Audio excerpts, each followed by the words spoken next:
My name is Christina Bright. I'm a registered nurse, and I did my project on the United States House Bill number 493, Sensible Enforcement of Cannabis Act of 2019. So, what does the legislation propose? The Sensible Enforcement of Cannabis Act of 2019 has been proposed to allow change in the enforcement of marijuana by the Attorney General to permit cultivation, manufacture, distribution, and possession devoid of prosecution. This bill would authorize legalization for both medicinal and recreational marijuana use with limitations on minors, as well as illegal distributions such as trafficking, diversion, and use while operating a vehicle. It will promote individual state legislation in creating and implementing their own laws in regards to marijuana legalization without federal prosecution and penalties that are currently competing with state laws and enforcement. So why is it important? In consideration of the vast medicinal uses of marijuana from treatment of chronic pain, alleviating side effects from chemotherapy, and treatment and prevention of seizures, it has been proven to be a purposeful adjunct therapy for a multitude of conditions. Due to constraints on more thorough research, marijuana safety, effectiveness, and adequate dosing is lacking. Hall and Linsky stated legalization would allow for better research of cannabis focusing on safe dosing and health benefits. With legalization also comes a change in society's perspectives of the drug and knowledge of its many medicinal benefits. The Lancet Oncology states, changes in the law could potentially help in altering society perceptions of marijuana towards those that use the product as adjunct therapy and lift barriers to access. Lastly, it could eliminate the struggle between state and federal governments when deliberating the laws surrounding marijuana and even lead to a boost in the economy. So I've attached this video. It's about Charlotte's Web. It's about 7 minutes long. It goes into a discussion on the use of medicinal marijuana in treatment of a young girl who was diagnosed with a severe form of epilepsy. She tried all traditional methods of medication for seizure relief, and her parents were at a loss. She was still suffering about 300 seizures per week. And once her parents started doing some research on medicinal marijuana, they found a strand that was really high in the CBD and very low in THC that they had seen had some benefits with other children who had had seizures. They began using this product on their child that they created themselves, and after the first day of initiating the CBD oil treatment, Charlotte did not suffer one seizure and didn't suffer a seizure the next day either. So it takes you through their journey and how they discovered this and the benefits that it has given Charlotte over the course of a year. And it was just very informative and a nice way to show how significant the research could be for CBD oil that comes from the marijuana plant. So some background and significance. This legislation is still in the beginning stages of becoming a law and is being debated at the federal level of legislation. It has been presented to the House of Representatives and has advanced to the next step in becoming before a committee. As of January 11, 2019, this piece of legislation was being introduced to the House of Representatives and has since been referred to the House Subcommittee on Crime, Terrorism, and Homeland Security Committee. It is crucial to have the bill be delegated to the proper committee for appropriate and pertinent voting. If the bill passes through the committee stage, it will be placed on a calendar to either be voted, debated, or amended. If the majority votes it through, the bill will be presented to the Senate. The Senate will then assign the bill to another committee, and if they release it, will be voted and debated once again. If majority rules in its favor, it's going to go and be presented in a conference committee made up of both House and Senate members. Once the two parties come together in agreement on the details of the proposed bill, it will be sent to the President for either signing or vetoing. The President has 10 days to debate and execute his decision, and this is based off the legislative process. So who's in favor?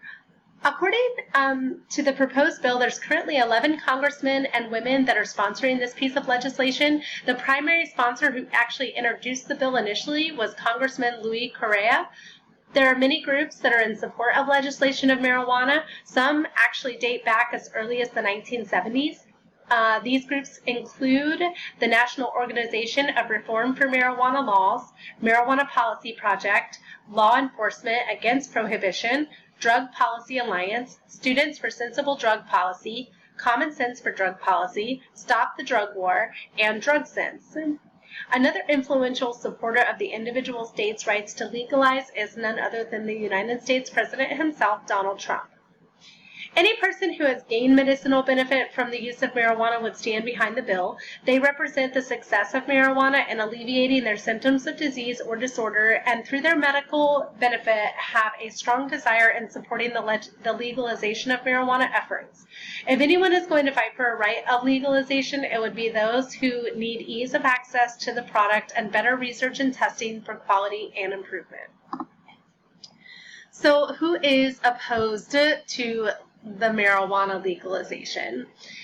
It tends to be supported in majority through the Democratic Party and sits as a minority within the Republican Party. Based on a study by McGinty, Niderby, Healy, and Berry in 2017, they stated that Democrats were more likely to support legalization of marijuana than that of Republicans. The group CALM, Citizens Against Legalizing Marijuana, takes a hard stance against legalization due to the belief that it has a high rate of abuse and has no documented medicinal benefits supported by the FDA. Individuals that have lost loved ones due to any drug addiction may be strongly opposed to the legalization due to personal loss and grief. It can be difficult to see through the grief of personal loss and opening your mind to acknowledge a benefit in what has been deemed an illegal substance. Those in opposition of the law also believe that marijuana can be a gateway drug that leads individuals into trying more hardcore substances such as heroin. And many oppose the marijuana legalization because they believe it can adversely affect brain development, educational attainment with long-term health, increase the rates of cannabis use disorders, and increase injury and mortality due to marijuana-impaired driving. And that, once again, was founded in the study by McGinty, Niderby, Healy, and Berry. An increase in taxes from the legal sale and regulation of marijuana could be exponentially beneficial for the economy. So when viewing Colorado's economic impact in 2015, it showed a profit of $121 million in both sales and tax revenues, and that was from the Lancet Oncology Journal. With a decrease in arrest and imprisonment for minor marijuana-related charges, there will be a decrease in prison overcrowding, lower law enforcement costs, and the creation and development of new jobs throughout the country. In a study that was actually conducted once again by McGinty, Niderby, Healy, and Berry, they discovered that pro-legalization, when considering both economic gain and decrease in criminal arrest and imprisonment from minor marijuana incidents, was more favorable than that of the anti-legislative movement and their opposing arguments. Over 60% of respondents agreed with the arguments asserting that legalization would increase tax revenue, create profitable new industries, reduce prison overcrowding, and lower the law enforcement cost. So due to unknown variables in dosing and route of administration, it is important to obtain adequate research to improve quality and safety of product. It will also be beneficial to research what ailments and disorders marijuana helps in treating, that is inclusive of understanding marijuana's mechanism of action and how it functions in alleviating many of these symptoms. The education of both medical providers as well as society will be a great necessity for maximum benefit and implementation of marijuana into traditional medicine. Education for medical providers will be a critical necessity so that they properly and adequately prescribe, dose, and educate patients on use and possible side effects. Educating not only medical providers but society as well on what the state will allow in regards to legalization of marijuana will be imperative for safety of patients and society as a whole. Some health considerations that cannot go neglected during the research must include health risk and safety factors across a variety of populations, including pregnant women, unborn fetuses, and adolescents.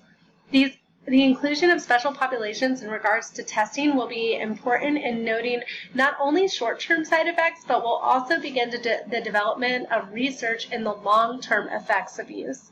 There will also be a need for practice guidelines defined by each individual state for what conditions are appropriate to treat with medical marijuana. Just as providers have limitations on how they prescribe current Schedule I medications, it will be imperative that policies and procedures be created to define the appropriate prescribing and administration of marijuana into our current medical society. With an increase in marijuana use and physician prescribing, the need for assessing the possibility of increased screenings for marijuana use will be required as well. So in conclusion, it can be seen that through better research, increasing society's knowledge and perception of marijuana, and the economic gain and benefits at both state and federal levels, that the legalization of marijuana could possibly create a significant and positive impact on society as a whole, with lesser costs being spent within the prison systems, creation of jobs, increase in tax revenue, and alternative medicinal benefits to patients in need. It should be an individualized state choice in regards to implementation or refusal of marijuana legalization. Thank you so much for your time.